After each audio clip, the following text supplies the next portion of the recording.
안녕하십니까. 명언 뉴스입니다. 첫 번째 소식입니다. 요즘 따라 복도에서 뛰거나 소리를 지르는 학생들이 많아졌습니다. 그로 인해 6학년 6반 학생들이 피해를 보고 있다고 하는데요. 박민준 기자 연결하겠습니다. 네, 안녕하세요. 여기는 6학년 6반학 교실입니다. 여기가 굉장히 시끄럽다고 하는데요. 자료화면 보여드리겠습니다.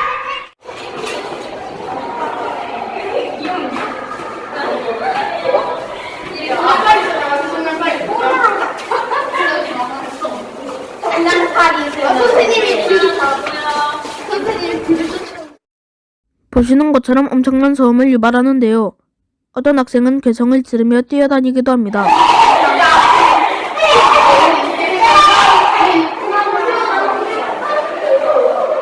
이와 같이 문제가 매우 심각한데요.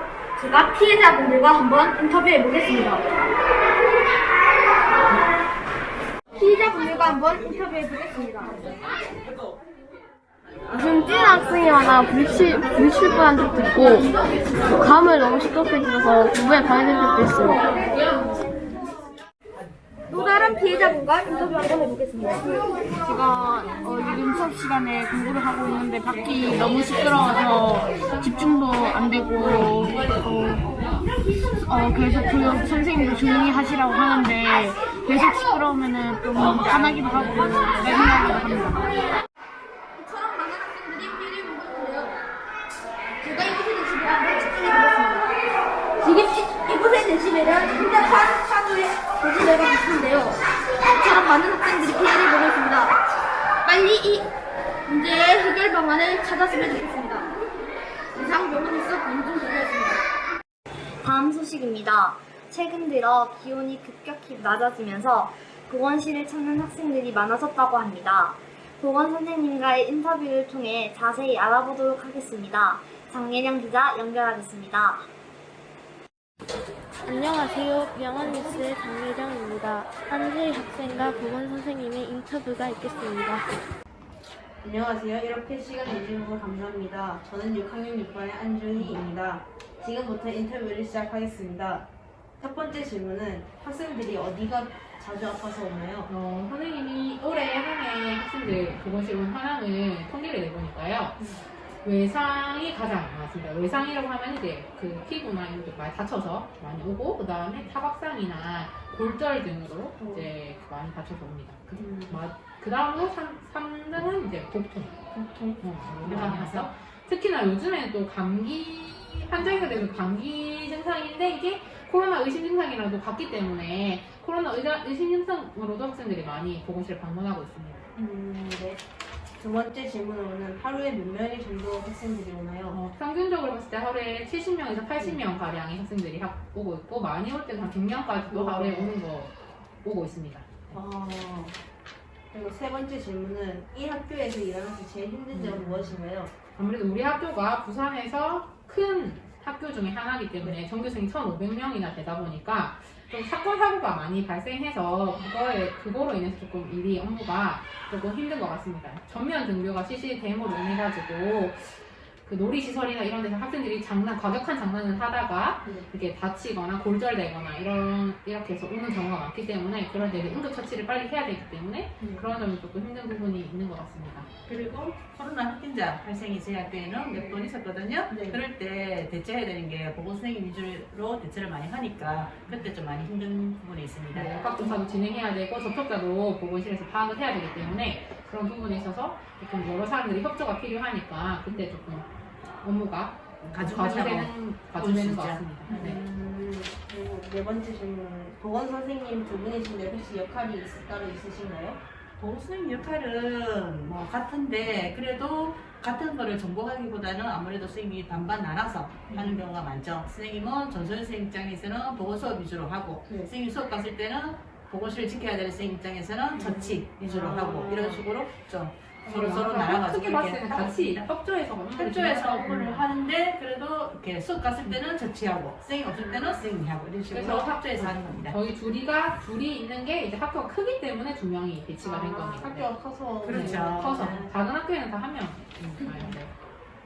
다섯 번째로는 제가 개인적으로 궁금한 질문이었는데 깨병 부리는 아이들이 있을 때 깨병인지 알아차릴 수 있으신가요? 선생님은 이렇게 많이 경험과 그런 것 때문에 애들이 오면은 표정, 행동 이런 걸 보면 깨병인지 아닌지 선생님만으로의 노하우를 알 수가 있어요. 그런 걸 갖다가 이걸 깨병이다 라고 단정을 지으면 또 그 상대방 아이는 또 기분이 안 좋겠죠? 그래서 그렇게 기분 나쁘지 않게 좋게 깨병이 아닌 것처럼 이렇게 해서 보내고 있습니다. 그리고 혹시 학생들에게 하고 싶으신 말이 있으신가요? 급질문이네요. 학생들이 다 건강했으면 좋겠습니다. 그래서 선생님 보건 수업 할 때도 학생들이 다 건강한 생활 습관을 가질 수 있도록 하기 위해서 많은 교육들을 하고 있으니까 그거를 그냥 조금 이렇게 내 생활 습관을 그 수업이나 이렇게 선생님이 보건실 왔을 때도 애들은 학생들한테 조심해라 이거 먹지 마라 이렇게 교육을 하거든요. 그래서 단순히 처치만 해주는 게 아니라 선생님은 보건교육도 학생들 한 명 한 명 왔을 때마다 다 해준다고 생각을 합니다. 그래서 그런 선생님 말을 조금 새겨듣고 좀 내 건강이나 내 몸을 아끼고 좀 사랑할 수 있는 학생들이 되었으면 좋겠습니다. 알겠습니다. 선생님이 한마디 덧붙인다면 아이들이 예절받은 학생이었으면 좋겠어요. 들어오면 보건실도 이게 하나의 교실이잖아요. 그러면 선생님이 안녕하십니까? 어떻게 아파서 왔습니다. 표현을 명확하게 아픈 거를 표현을 명확하게 해야지 선생님은 어디가 아픈지 잘 모르잖아요. 본인이 잘 알잖아요. 그러니까 예의 바르게 행동했으면 좋겠습니다. 네, 알겠습니다. 그러면 이상으로 인터뷰에 응해주셔서 감사합니다. 네, 감사합니다. 다음 소식입니다. 최근 들어 학생들의 비속어 사용이 많아졌다고 합니다. 그래서 명원초 6학년 6반 학생들을 대상으로 비속어 사용 여부에 대해 알아보고 비속어를 사용하는 이유에 대해 조사를 받다고 합니다. 윤예진 기자 연결하겠습니다. 안녕하세요. 명은 뉴스의 윤예진 기자입니다. 저희는 6학년 학생들이 비속어를 쓰는 빈도로 조사해보았습니다. 이제부터 6학년 6반 학생 2명을 섭외해서 인터뷰를 해보겠습니다. 안녕하세요. 자, 학생부터 질문을 하겠습니다. 평소에 비속어를 쓰시나요? 아니요.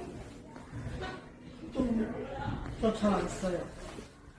그럼 비속어를 쓸 때는 뭘 쓰나요? 거의 안 쓰는데 진짜 조금씩 저는 정말 놀랐을 때나 기분이 나쁠 때 쓰는 것 같습니다. 그럼 정말 기분이 나쁠 때 쓸 때는 평소 말을 쓸 때 무슨 뜻인지 알고 쓰시나요? 보통은 잘 모르죠. 저는 좀 알아요. 그럼 평소에 비속어를 쓰는 사람들을 보면 어떤 생각이 드나요? 저는 기분이 나빠요.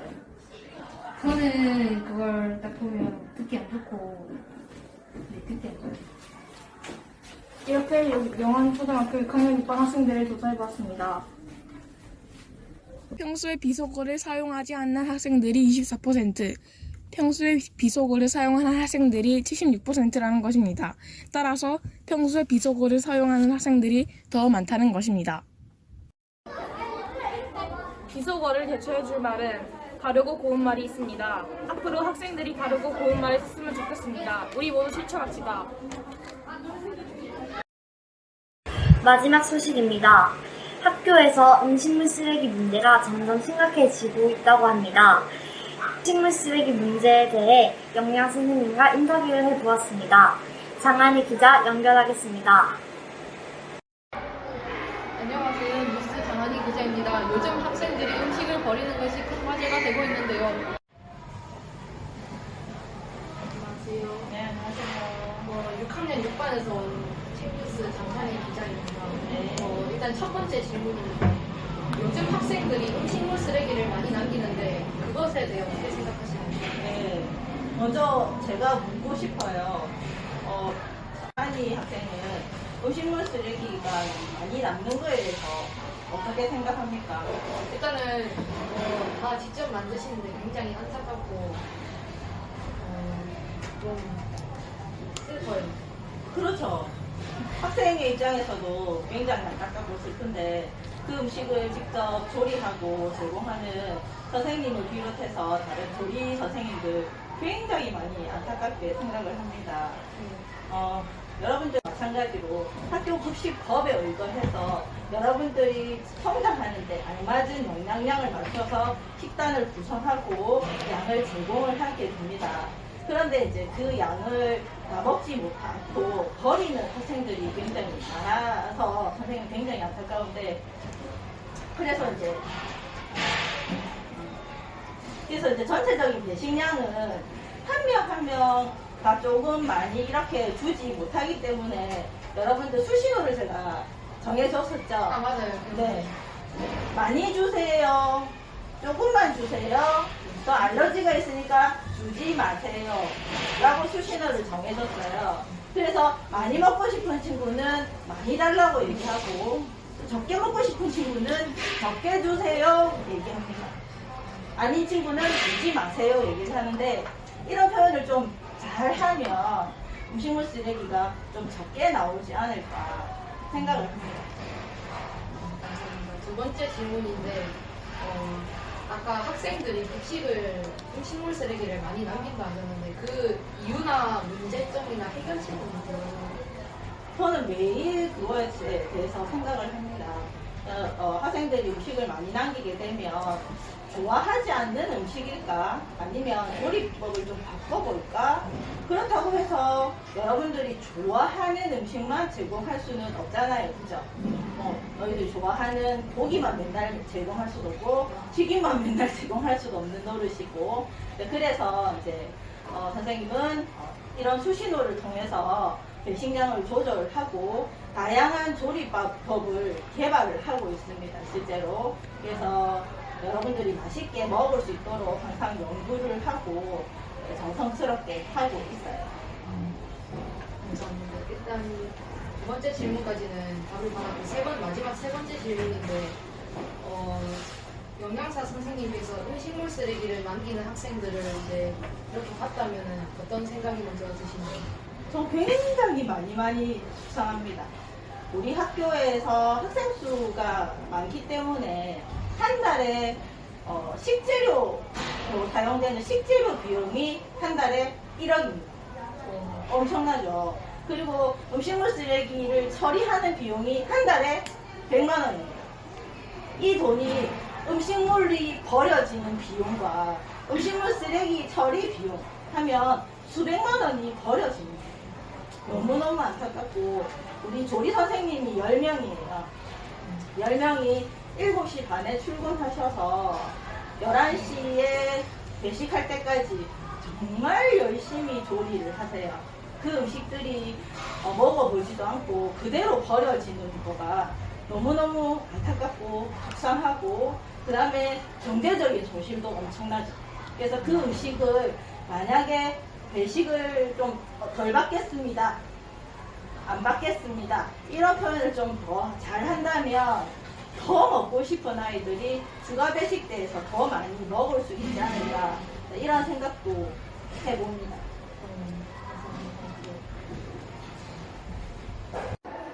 지금까지 영양사 선생님과 인터뷰를 해보았습니다. 실제로 국민 한 명이 소비하는 쓰레기 중 40%가 음식물 쓰레기에 육박할 정도로 비중이 상당히 크다고 합니다. 이 문제에 대한 우리의 해결책은 못 먹거나 싫어하는 음식이 있으면 받지 말고 최대한 남기지 않으려는 자세를 가져야 합니다. 그리고 학교 안에서는 급식을 먹을 때